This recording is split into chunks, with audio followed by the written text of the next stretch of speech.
right. Well, good afternoon. Afternoon. Well, how are you, everybody? Are you having a good day?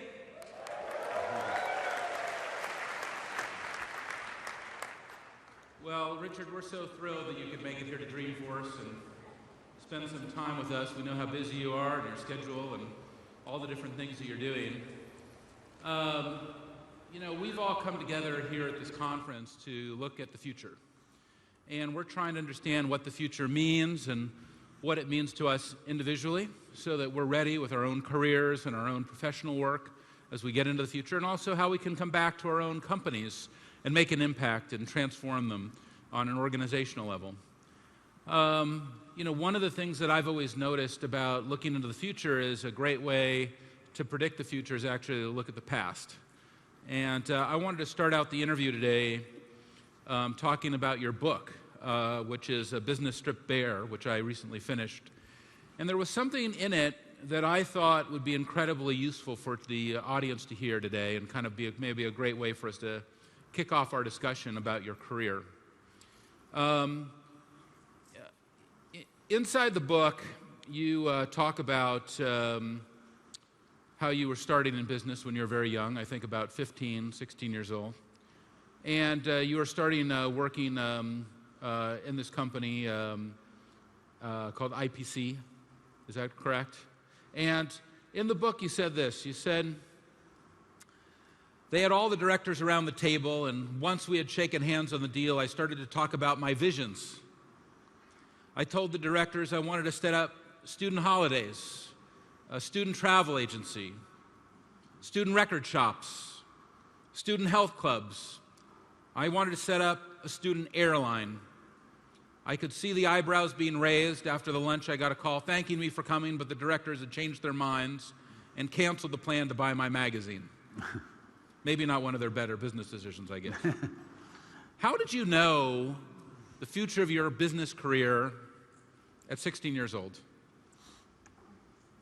Well, I suspect I didn't, but I think from quite a young age, I would end up talking ahead of myself somewhat. And I've always dreamt big, as you certainly have, and a lot of people in this room have. And I've always believed if you can set yourself, big challenges, big targets, you then just got to catch up and make them become reality. And I think that particular company decided that I was in a fantasy world, and so I had to prove them wrong. So did you, we see examples today of young people being more successful than ever. Probably one of the best examples today is Mark Zuckerberg. Do you think we should be investing more in our youth? Do you think that we should be more open to ideas coming from this new generation in their teens and in their 20s, this kind of next generation of leaders? Completely. I think, in the United Kingdom, I've been lobbying the government to, instead of doing student loans, to do entrepreneurial loans. And in fact, in the last budget, they agreed to do that. So, if there's a 17-year-old and an 18-year-old who's got a great business idea, instead of maybe doing 4 or 5 years at university, they can get the same grant to set up a business. And I just,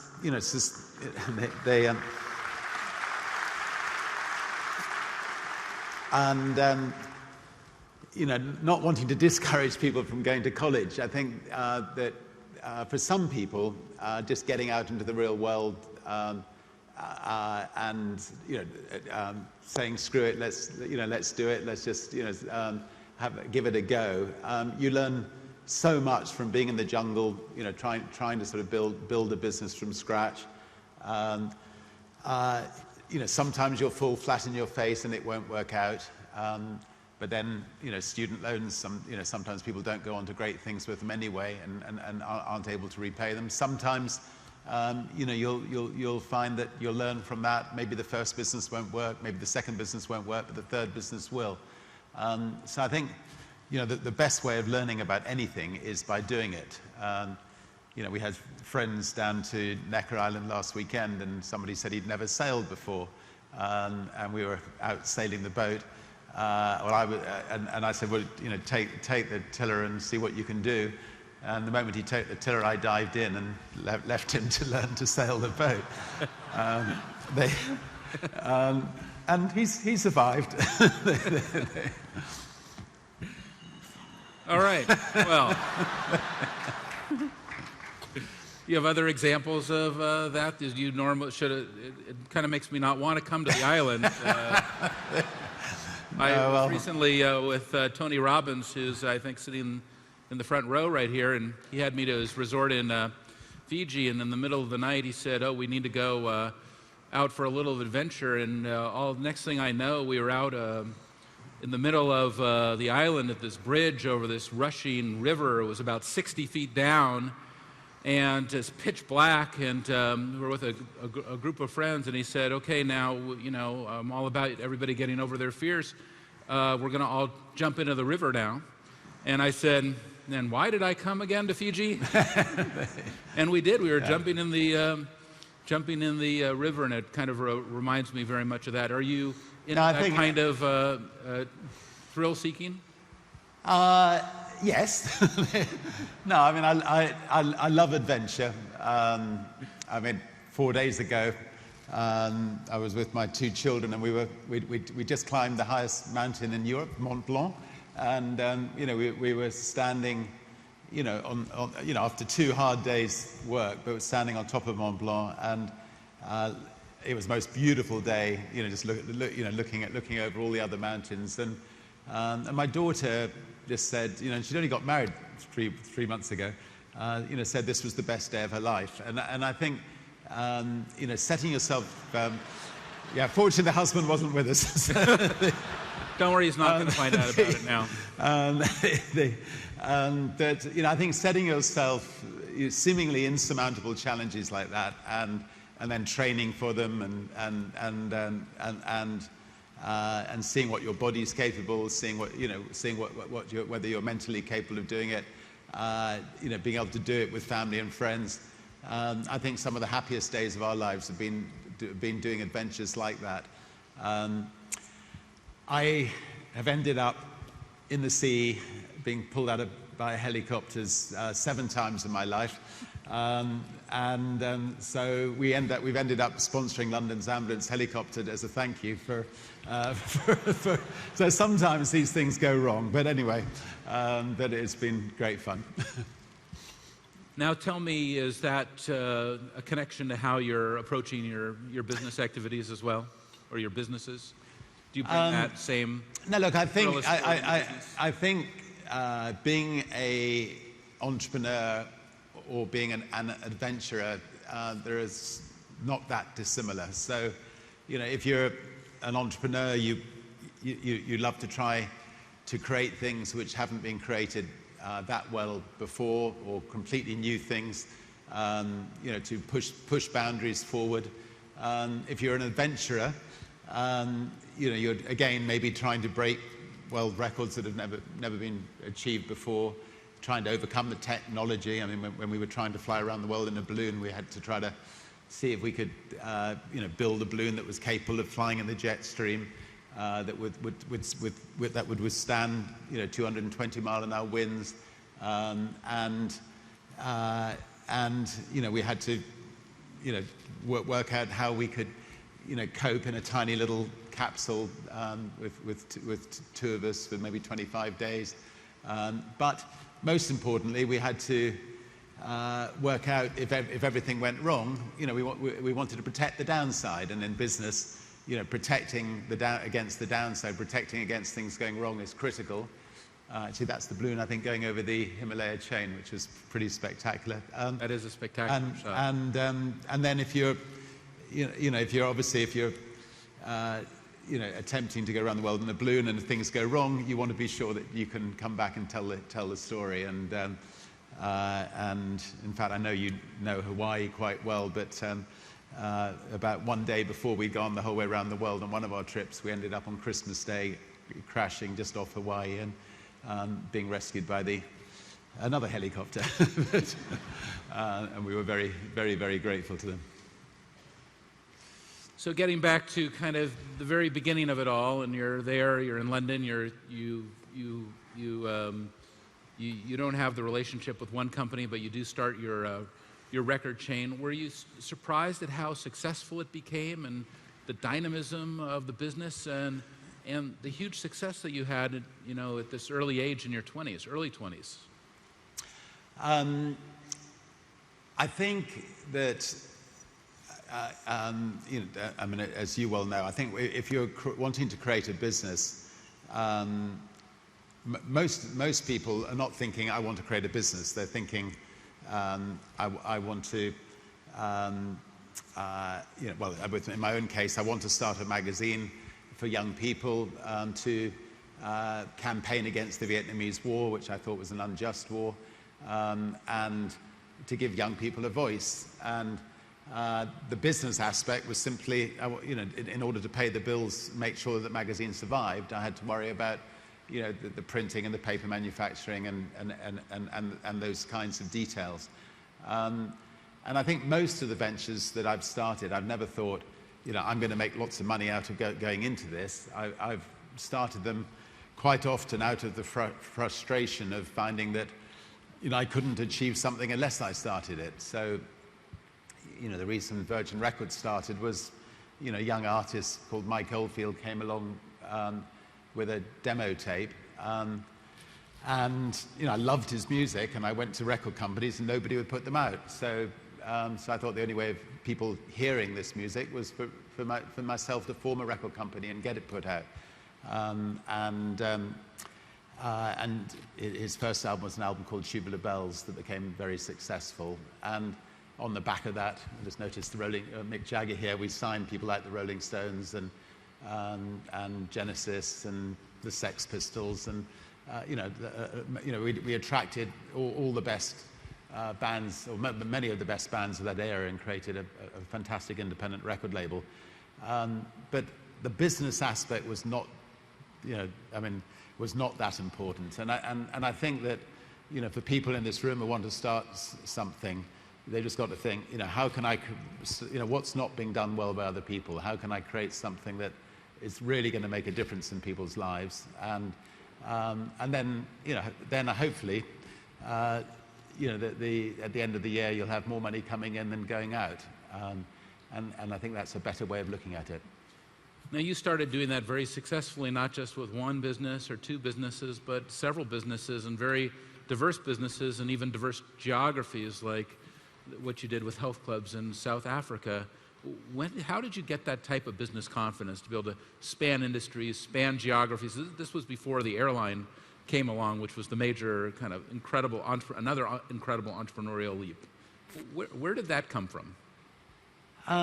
Yeah, I think the conventional wisdom is that, you know, people should stick with the one business that they know. And, you know, in business schools, you'll be advised to stick with one business. And if you look at the, you know, the top 30 brands in the world, almost every single one of them specialize in one area. You know, Coca-Cola in soft drinks, Microsoft in computers, and so on.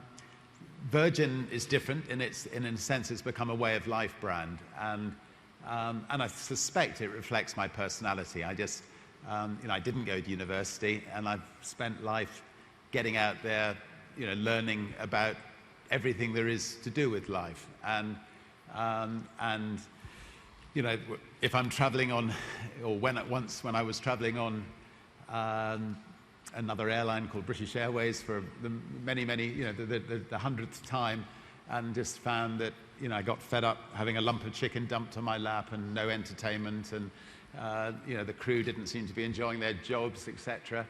You know, I thought maybe, you know, maybe I could, you know, maybe I could give it a go. And in fact, the turning point was I was trying. But it was still in there, because we talked about at that very beginning when you were 16, the concept of the student airlines. So yeah, well, it must have been. I must have flown on British Airways when I was 15. I see. I see. So you were making a list of these things when in your early teens. But I think I mean, I always make lists, and I think that's quite a good way of keeping yourself organized, to sort of write out what you're going to do in the day ahead or the month ahead. But I was actually one day, I was traveling from Puerto Rico to the Virgin Islands, and this is what clinched the airline, and I got bumped by American Airlines, and I went back behind the counter and I managed to hire a plane or find a plane, and I drew on the blackboard Virgin Airlines, $29 single to the Virgin Islands, and I walked out amongst all the other people who got bumped, and I filled my first plane. So,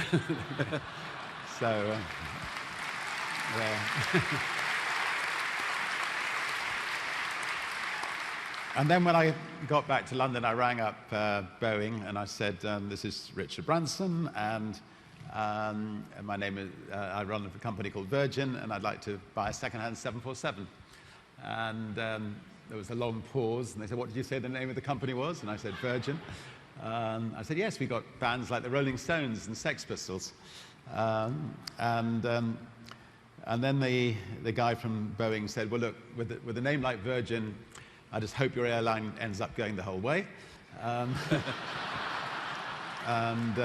Anyway, they were good enough to let us have a second-hand 747 as our first airplane.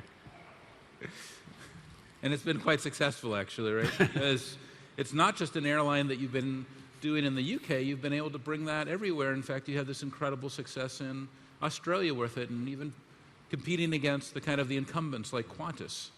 How did that translate? How did you be able to take that acumen, that you had, in your home country, but be able to apply it in Australia? Obviously, we heard from David Cush this morning how you applied it in the United States as well. Yeah, I think, what is a business? A business is a group of people. First of all, you need to find an exceptional person to run the business.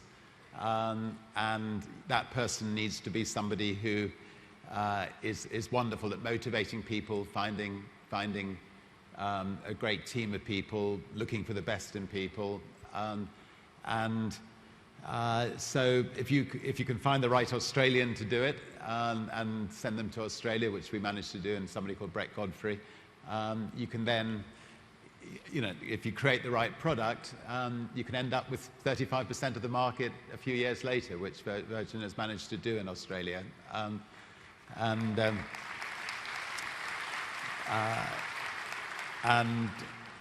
Here in America, domestic airlines have never been that great quality, and so finding David Cush and the team, throwing that mix into a marketplace where the quality of air travel has not been that great, means I think we can pull it off, and they've done a great job.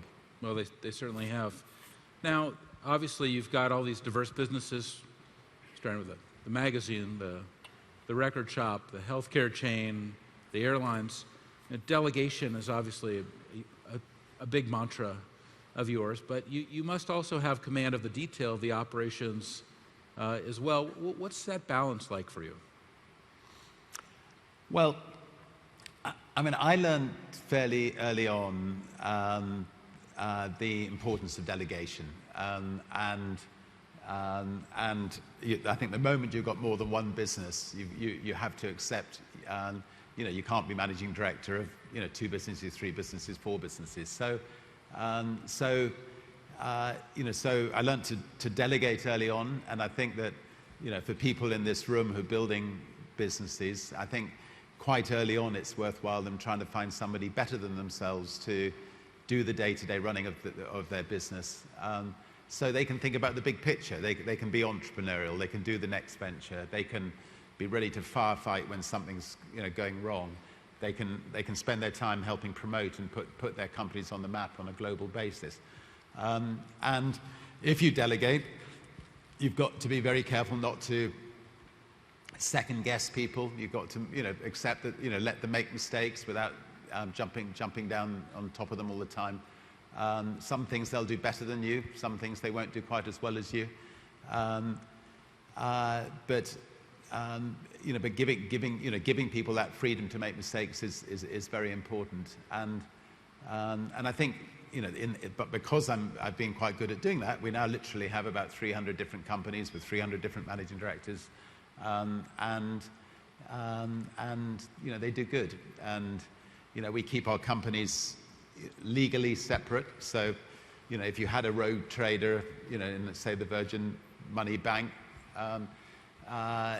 it's not going to bring the Virgin Group crashing down. So, so I think, there's a firewall between each company. We've got separate shareholders in a lot of these separate companies. So, so I can sleep well at night. And I think that goes back to trying to protect against the downside, protect against what's the worst thing that could happen. Now, you're a master at delegation. Things don't always go perfectly, and sometimes the person that you've delegated to isn't able to carry out the task correctly. I know that you, at the same time, also bring a lot of these executives in almost as if they're your own family members. How do you handle that type of situation when you have somebody so close to you who's not able to perform the task that you've delegated to them? It's never easy, and it's not something I'm good at. But sometimes you just have to accept that. I brought friends into the company, and they haven't worked out. They're letting people down, and then I think you just have to sit down with them, have a face to face with them, and obviously, ideally, try to find them a different job within the company, but if that doesn't work out, you just have to let people go. And if you don't, I think, lose the respect of everybody else in the company.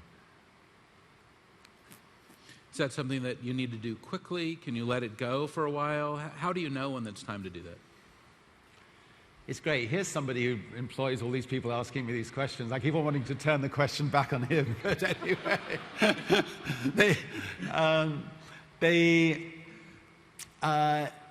I let these things go on too long, and I'm quite weak when it comes to that. I think actually it's not a bad trait. I think that if you are running a company and you genuinely want to run it like a family, not just say, we are like a family, but for it to be genuinely like a family, it should be a very difficult decision to let somebody go.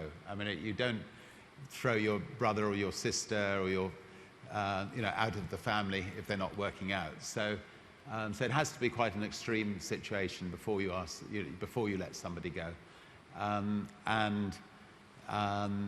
But I think in a business situation there are situations where you have to confront somebody that's just not doing their job right. You talk about it has to be really like a family, not just saying that you are a family.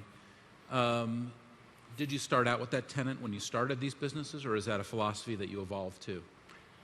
No, I think because I started out as a 16-year-old, with a group of friends, working all together in a basement. We were sleeping with each other. We were a real family. We don't need to go into too many details. It is San Francisco. We have to draw some lines. So it was anyway. We were family, and I think that I've sold one or two companies in my lifetime, and it's extremely difficult because you're selling a group of people, company is just a group of people. It's actually that is one similar. I started writing software when I was 15 years old, and then when I was 16, I had a company in high school, and actually, my partner is our EVP of engineering at Salesforce today. So it's actually quite an interesting and a similar story. I want to get back to a thought I just had about how you are so instructive and you have kind of a teaching personality when it comes to business, and you've been able to assemble these thoughts about how to be a great entrepreneur, how to be a great leader, how to be a great manager, how to be a great delegator. Has this always been part of your personality, or is this also part of how you've built your company through these stories and being able to convey the importance of things that are so important to you to others? I think it's, yeah, I mean, I suppose that I've been in a position of being a leader, for 45 years now. So, and from a very young age, as I was growing up, my family brought me up always to look for the best in other people, and I think that's been very very important for any leader of people. And I love people. I love spending time with people. I love learning from people. I think being a good leader, you've got to be a good listener as much as listening to yourself talking. But over 45 years, I've learned a lot from making mistakes and also occasionally making good things. And I think that if you're fortunate enough to be in a position to have succeeded in open inverted commas in life, it's important to try to share ideas with other people. So I do spend a bit of my time traveling the world, raising a bit of money for our foundation in Africa at the same time, and sharing a few thoughts.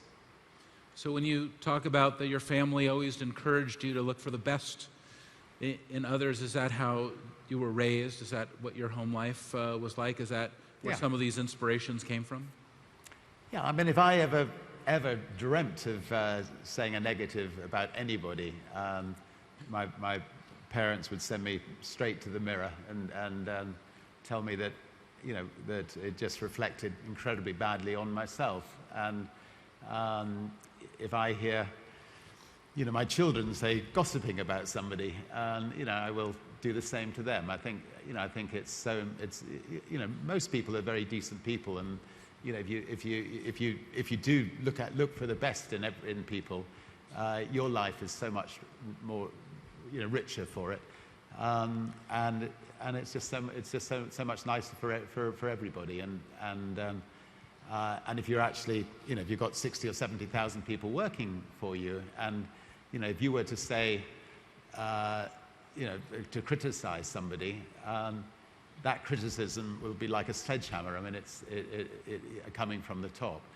So people have to be so careful, I think, in what they say about other people. In our industry, we have a variety of leaders.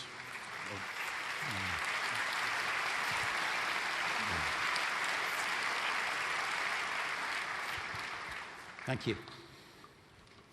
There's a variety of leaders, and in the technology industry, there's not every leader shares that exact philosophy, and you experience that because you are friends with a number of these technology leaders, and you see that maybe they're a little more critical or more self-critical, maybe they're a little more analytical. How do you juxtapose that against your leadership philosophy? Well, for some of them, they've sort of proved my philosophy wrong in that they've built incredible businesses despite treading over people and acting pretty impolitely to people as they've built their businesses. I think they are the exception to the rule. I think that life is short, and you'll find that you're going to come in contact with the same people time and time again in your life. And I think if you've treated people well, they'll want to come back in contact with you again. And if you've treated people badly, they may feel it's necessary to come in contact with you again if you're doing well, but it's not, you're not leading a very fulfilling life, I think. Now, when you come to your competition and your competitors, you have had a history and also a good time with them, and maybe you're quick to tease them, I would say, a little bit. An example with Qantas kind of comes to mind, and kind of helping to build the brand in Australia. Where's the line? Where's the line where you just won't go over that edge with them? I think with our bigger competitors, if you're a smaller competitor taking on a bigger competitor, you've got to be ready and willing to pull their tail quite a bit. I need to just write that down for a second. Okay, all right, I got that. You watch out. You're gonna get to a stage where everyone's going to want to pull your tail soon. So you're getting to that stage fast. So we've had a lot of fun over the years pulling our bigger competitors' tails. I think I'll just give a couple of examples. British Airways decided to sponsor London's Wheel, the giant wheel opposite the House of Commons, and it was lying flat on the ground, and all the press turned up to see this wheel being erected, and I got a telephone call at my home at 6 a.m. one morning saying they've got a technical problem and they can't get this wheel up. And we had an airship company which we own just outside London, so I rang up the airship company and they scrambled an airship and it headed towards London, and it went right over all the world's press and this wheel that was lying flat on the ground, and it just simply had BA can't get it up along the side of the airship.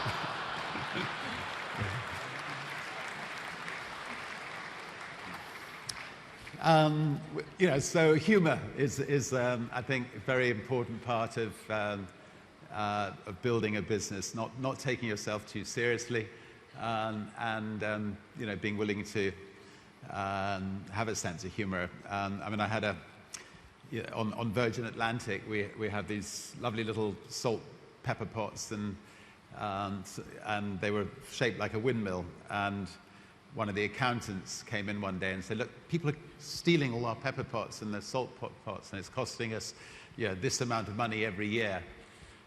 We've got to take them off. We've got to put something on that doesn't look quite so good, that they don't want to steal.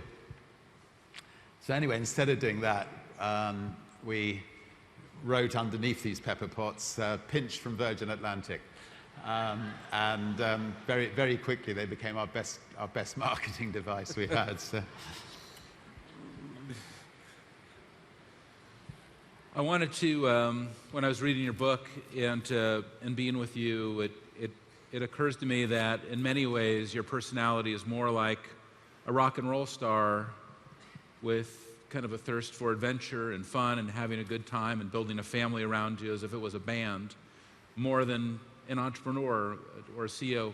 Were those early days with those rock stars influence your personality, or were you already having that type of approach?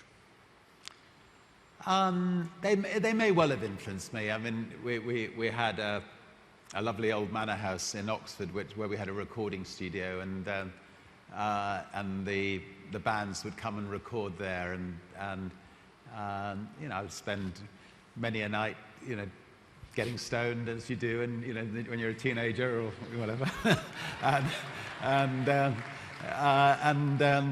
having a good laugh with them. And there was one Keith Richards, a bit of name dropping here, was there one day. He wasn't there with his own wife. He was there with somebody else's wife, and there was a big bang on the door, and I opened the door, and the husband of the lady that he was with was at the door, an enormous big black guy with a gun in his hand, which doesn't actually happen in Britain, but it just happened to be on this night that he was obviously very upset, and he wanted to come in, and I said that no, Keith wasn't here, and his wife definitely wasn't there, and he started sort of pushing me to come in. And at this moment, I saw a naked Keith Richard and his naked wife running across the lawn behind him. And I said, "Come along in, don't worry, you can search the house, I promise you they're not there." So anyway, some of these things are rubbed off on me. By the way, talking about drugs, I've actually, I don't know for why, but I've been been asked by President Cardoso of Brazil if I'd be part of a national drug commission on drugs. And in the last 2 years, we've been examining the issue of the war on drugs around the world. And what the Commission have realized is that the war on drugs has completely failed.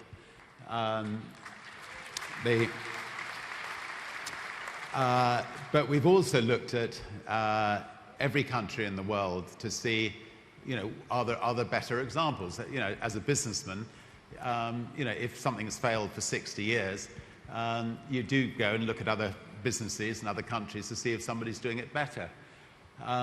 Portugal, they have not sent anybody to prison for 10 years for taking any drugs, heroin, cocaine, any drugs. What they've done is they help people. They actually treat drugs as a health problem, not a criminal problem. And they have a team of psychiatrists and other people, and if somebody's got a problem, they come and sit in front of them. And if they have a heroin problem, they make sure that there's a place they can go to where the state will give them their methadone, their clean needles, so they're not spreading HIV. And the end result has been a massive drop in the use of heroin in Portugal. There's been an enormous drop in breaking and enterings, because nobody needs to break and enter to get the heroin anymore because the state provide it. There's been a drop in the use of marijuana, not much, but a drop rather than an increase. And people are treated like people who got an alcohol problem or smoking too many cigarettes. So what we're trying to do is just get out there and get as many countries in the world to change their policy and treat drugs as a health problem, not a criminal problem. Yeah.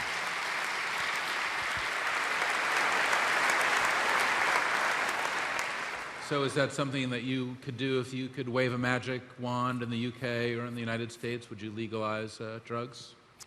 Well, what the Commission says is they would like different states and different countries to experiment with different approaches. So, I think that legalizing marijuana most likely makes sense. I would warn of the dangers of marijuana, just like I'd warn of the dangers of cigarettes and the dangers of excess alcohol. But that would solve, a lot of the problem. And then, as far as heroin and hard drugs are concerned, I would not lock people up. I would, do as they do in Portugal and treat it as a health problem and help people. And I think, if my brother or sister had a drug problem, I would not want to see them go to prison. I'd want to see them being helped. Mm-hmm. Is there any drug that you would not legalize? I think I choose the word. I choose the word decriminalize rather than legalize on all drugs. So I think that, and I would say all drugs should be treated as a health issue and not a criminal issue. So I don't think there's, I don't think locking people up helps people. I mean, the easiest place to get drugs is in prison, so sending people to prison does not help people. And in America, it's actually almost a racist issue, because the majority of people that 80% of people who end up in prison in America happen to be black. When you look at these kind of societal problems, obviously drugs is one that you've studied and you've been especially passionate about. Is there another one that's extremely important to you today? Oof, there's quite a few that we're working on. I mean, I think Putting aside the environmental issues for now, we'll come back to it in a second, but like, you know, societal policy issues like that. Well, I'm not sure whether, I mean, species protection is something which we're working on quite heavily. And, you know, I mean, there's 1.5 million sharks a week which are slaughtered just for their fins. And Here you are with a whale shark up on the screen. I recognize I've had that experience a few times myself, and it's quite extraordinary experience. Yeah, spectacular. And I mean, that is a good example of the largest. I didn't do the airplane move when I was with the whale shark. You know, they eat little crustaceans which we can hardly see in the water, and they're slaughtered not even to eat the fin. They just take the fin off and they stick it outside the shop windows of shops in China and Taiwan and so on. But anyway, I think the wonderful thing about the business that you're in is that, you know, through Twitter, through Facebook, through Google Plus, and, you know, through this medium, you can raise enormous awareness. And in China, Mao Ming, you know, and others are beginning to campaign hard on the subject, and so some traction is getting there. And the important thing is that, you know, we can get there before it's too late. And you know, if you look at, say, cod fishing in North America, you know, it just went so far that they haven't recovered at all. On the other hand, whales have largely been, you know, it's been a success story. The sort of campaign to protect the whales. You can see whales are coming back, but species like the shark need to be protected. You live on an island a significant amount of the time. You do a lot of water sports. We were talking about that, and you feel very connected to the water. You're also working on ocean elders now and ways to save the oceans. We see these huge amounts of plastic, you know, floating in the middle of all of our oceans. How do you see us getting through a crisis like this? I don't think. Well, I mean, as far as specifically, here we are. I think we've got plastic bottle here. So I was about to say we don't need plastic bottles anymore, and I really don't actually think we do need plastic bottles anymore. I mean, you know, we own a number of hotels, and you know, we make the water, we bottle the water, and we actually save the hotels money in the process. And we just launched a campaign to try to get every single hotel in the world to you know, get rid of their plastic bottles. So you know, so I think that more and more people through social media are becoming aware of issues that a lot of people weren't particularly aware about before, and more and more people are becoming concerned about these issues. And I think, you know, together, I mean, you know, I think if we can also get, you know, businesses. I mean, obviously yours is a shining example of a business that, you know, the whole charity side of your business is fantastic, and it's great for your employees to feel that they're working for a business that really, you know, really is making a difference. If we can get every single business in the world to take that approach, then I think we could get on top of most problems in this world. And if you know, those of us who've got entrepreneurial skills who are working in businesses can spend some of that entrepreneurial time to address some of these kinds of problems, we'll get on top of it. We can get on top of business problems. If we can get, you know, man into space, we should be able to sort out plastic bottles back here on Earth, and so we other problems like that. You created a. Thank you. You have an amazing you had an amazing insight to bring together really the world's elders who have the wisdom and the vision and the insights in so many of these areas. And I think was it about a decade ago that you created the Elders Group, or was it a little bit less time that I can't remember exactly? But where did that insight come from, and have you been surprised at the success of the organization, and what is your dreams for it going forward? Well, it was actually in the lead up to the Iraqi war that a number of us felt, all of us wanted to get rid of Saddam Hussein, but none of us wanted to see a war develop. And yet it looked like it was inevitable that America and Britain was going to invade Iraq. And so we were trying to think, was there any way that we could get rid of Saddam Hussein without the necessity of killing and maiming thousands of people in the process? And I knew that Idi Amin had been persuaded to step down from Uganda and go and live in Saudi Arabia for the rest of his life. And as a result, Uganda became a democratic country that flourished.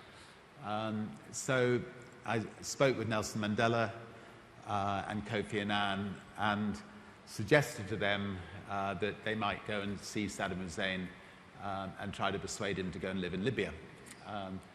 And we organized, and we spoke through an intermediary. We talked to Saddam Hussein, and he was willing to see them.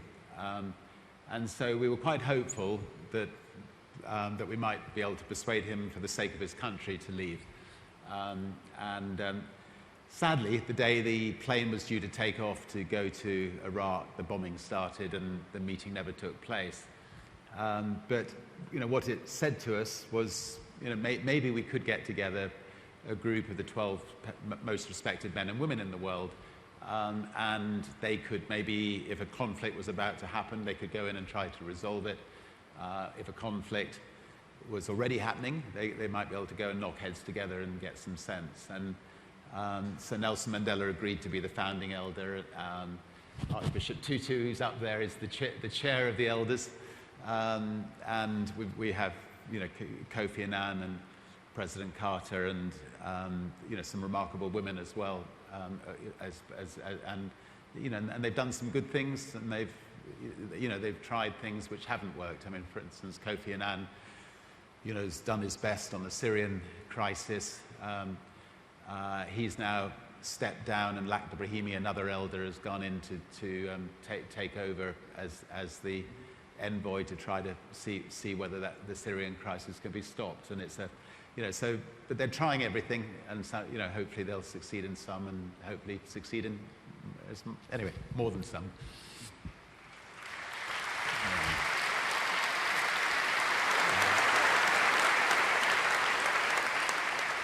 The past couple of weeks, we've seen the disruption in the Middle East start to rise up. We saw these extremely complex and horrific videos start to spark things in the Middle East. It comes out of lineage now for a couple of years of Arab Spring. What's your assessment of what's going on in the Middle East, and what should we all be doing to make this more peaceful? Well, look, I think what's happened in Tunisia, in Libya, in Egypt, is very promising, and I don't think we should be too disheartened. And I know that that the American ambassador who lost his life would not want us to be too disheartened about what happened last week, because I think there are really positive signs. I mean, there are three democratic countries now, with good leaders, really trying to move things forward. There are some, very worrying spots in the Middle East, and I think, the Palestinian problem has not gone away, and if anything, it's got worse. The settlements, are growing, and I think that could rear its ugly head in a big way. There are a group of business leaders, both Israeli and Palestinian, who are getting together to try to knock some sense into their government's head. I do hope that, that they succeed, because I think the Palestinians need some dignity, and I think in the long run Israel needs its security, and the only way it's actually going to get its security is to give Palestine some dignity as well.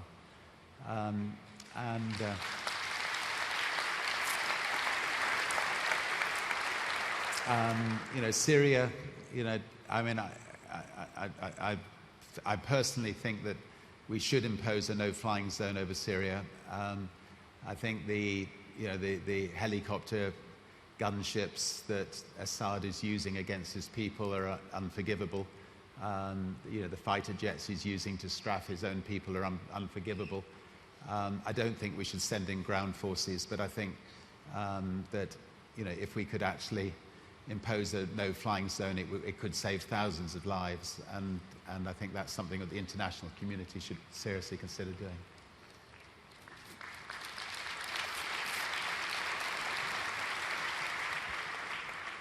You're getting a great response to those questions, and we have a presidential election coming up in the U.S. that you might want to apply for, because we've got an opportunity with currently a split country.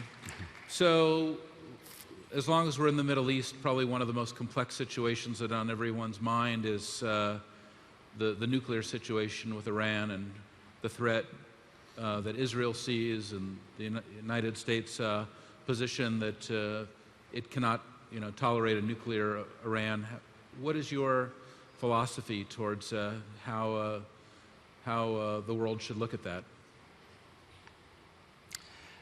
I think it would be a great mistake to invade or bomb Iran. I think we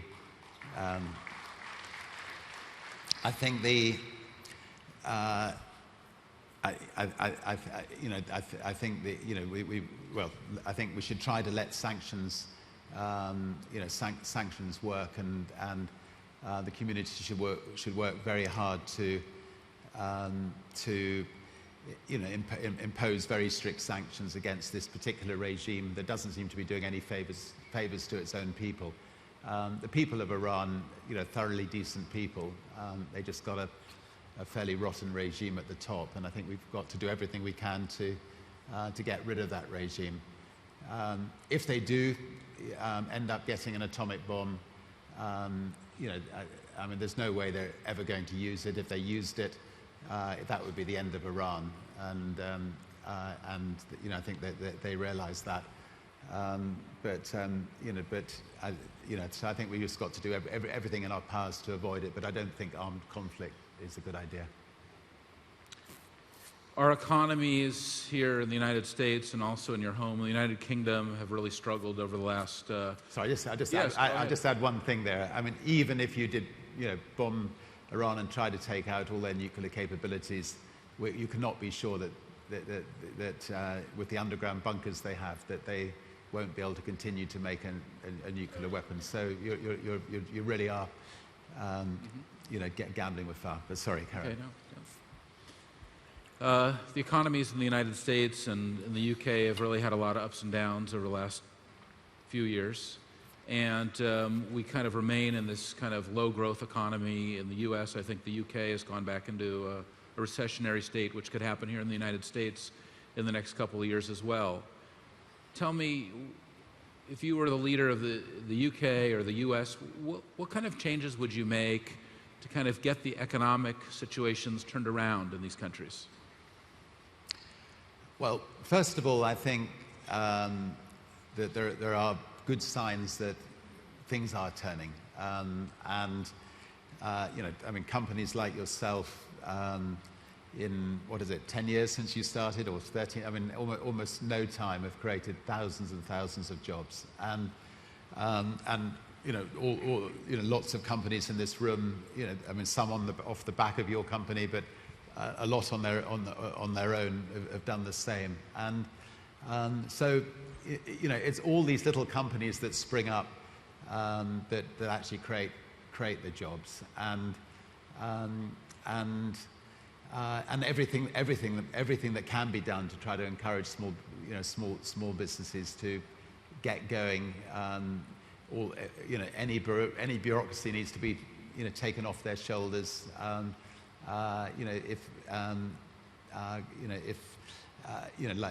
Student grants, whatever entrepreneurial grants, whatever it takes, just to try to get as many new businesses up and going as possible. But anyway, I think the corner's turned, in my opinion, and I think we've all got to work a little bit harder just to make sure. One of the things that really took me back when I was reading the book is, what I've tried to do in the interview, is talk about how you're just, number one, just an exceptional person, Richard. It's awesome to talk to you, and two.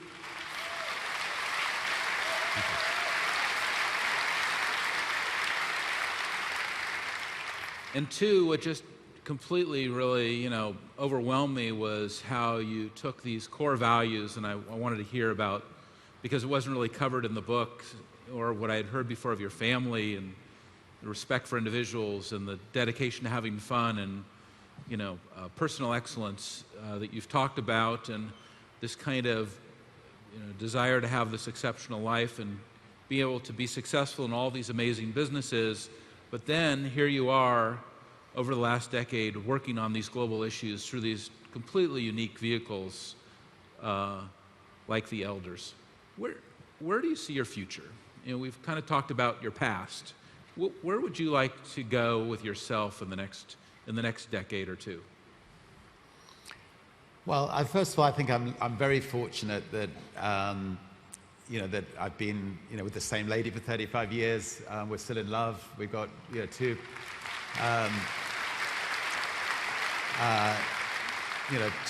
wonderful children. We're very, very close family, and I think that that's gives you that sort of fun, wonderful bedrock to get out and do things from. I think that over the next 10 years, I hope that we can really make a difference with things like the Elders, the Carbon War Room, which is trying to get on top of the issue of global warming and things like that. We're setting up a Center for Disease Control in Africa. Trying to protect species that are in peril. But equally, we're going to have an enormous amount of fun with our space program. I think I've sold him a ticket today, by the way. Absolutely, I'm a buyer. He said he'll go straight after I've gone. Anyway, I think space has been run by governments for the last few decades. Governments are not great at running companies. They can do extraordinary things like taking man to the moon, but it costs them many times more than it does a private company. So I think private companies like Virgin Galactic and Elon Musk's company, I think we can we will be the companies that will take you to Mars one day. We'll be the companies that will colonize Mars, and we'll be the companies that will give you the ride of a lifetime in the meantime.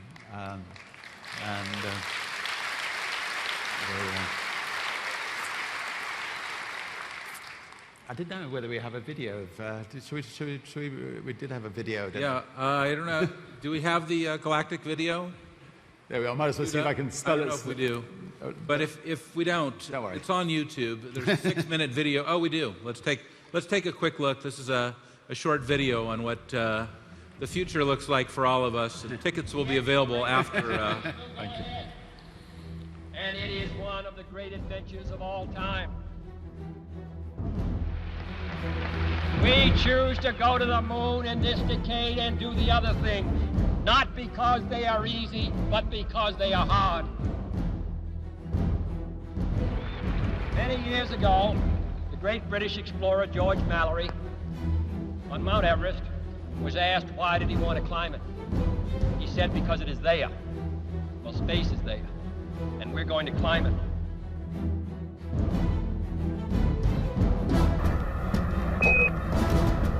Okay, Neil, we can see you coming down the ladder now.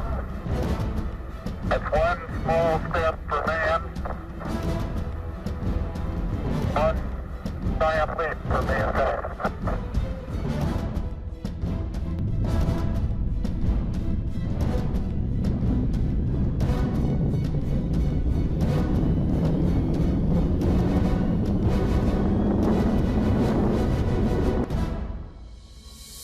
Virgin Galactic is on track to become the world's first commercial space line. And if you've ever dreamt of joining the incredible group of pioneering astronauts, your opportunity has arrived. During your adventure, you will accelerate to a breathtaking 3.5 times the speed of sound. Then, in the silent tranquility of space, you will experience weightlessness and views of our beautiful planet that will change your perception of life. One of my passions or reason for wanting to fly in space is based on what these guys that do it say. And they talk about it for the rest of their lives, about wow, that was life-changing. The rocket motor ride is a minute and a half or so, and it's exhilarating. It's like nothing else you've ever done. When that motor does shut down, you get this instant karma of weightlessness. And everything you feel in your body is the same way. It's wow. Our first Virgin Galactic astronauts are booking their own place in history as pioneers of a new space age, and for them, the journey has already started. I've had some incredible adventures in my lifetime, and space is sure to be the greatest one of all. I am going, and I hope you will be joining me.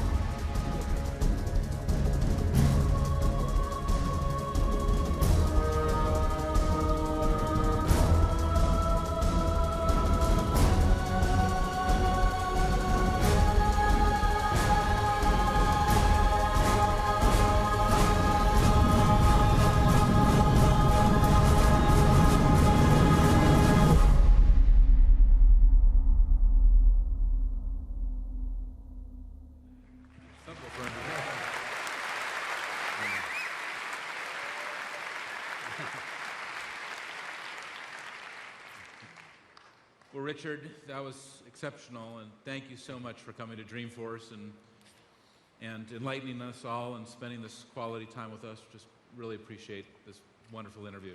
Pleasure. Thank you everybody. Thank you very much. Great.